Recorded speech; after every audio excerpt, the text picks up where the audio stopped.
Live service games, what was once a subset of video games in the late 90s, early 2000s, has now become a principle of gaming, to put it lightly. Now you might be kind of wondering, hey, what exactly is a live service game? And while there's no one-size-fits-all definition, a live service game is essentially a game, usually online, that is supported through regular updates over time to continue to make fans of the game engaged in the game. And they're usually games that are supported through microtransactions. And they do the season passes, that kind of thing. And you can buy cosmetics, stuff like that. Basically just a long-term online game where the developers do much more than just keep the game online. They are actually supporting it continuously through regular scheduled updates, changing things up, adding cosmetics to the game, that kind of thing. These games are everywhere. A million different live service games. Fortnite, Counter-Strike, Overwatch, RuneScape, World of Warcraft. Obviously, those are the bigger ones. There are, of course, much smaller games, and there's different subsets of these live service games. There's mobile live service games. But like I said starting out here,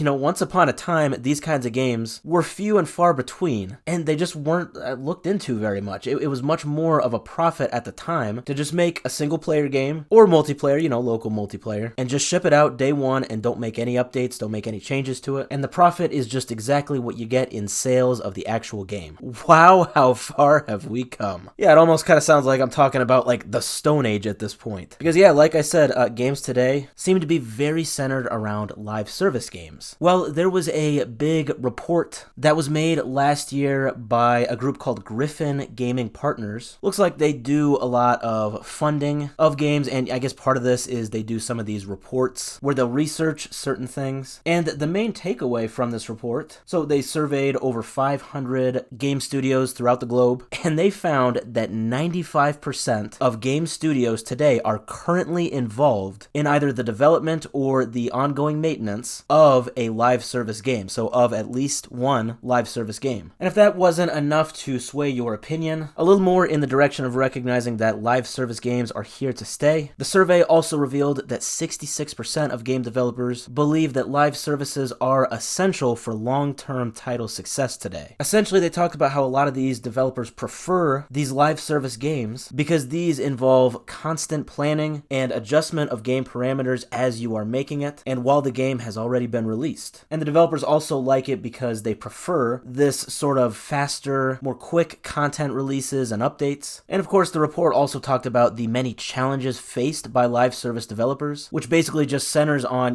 the need to be constantly pumping out these updates at a rapid pace. So it kind of sounds like the pumping out of these updates, it's kind of a double-edged sword, I guess, for developers. On one hand, it's good, it's efficient, it makes you feel consistent, but on the other hand, you're just always in go, go, go, kind of mode. Overall, the report sort of concluded by saying that this trend, this trend of live service games, it will continue, and that studios are actively embracing live service games at an increasing pace as time goes on, as it's now a huge part of the gaming landscape. If you think of just the last 2 decades, the last 20 years, this is probably the biggest way in which video gaming has changed. Like I said, what was once just a system where companies would make games, sell them, and then, that was it. This has turned into a thing of the past, and now when I talk about video games, or when I just say that word, you probably immediately are thinking of live service games. You're thinking of Fortnite, League of Legends, that kind of thing. I know that thinking back about 10 years ago, when live service games really started becoming a thing, people were very, very negative about the whole concept of microtransactions. And whether you're still on, the hate train for microtransactions, or whether now you've come to support it, either way, it looks like, microtransactions, as well as the whole scope of things, everything that makes up live service gaming, is not only here to stay, but is going to keep getting more and more relevant.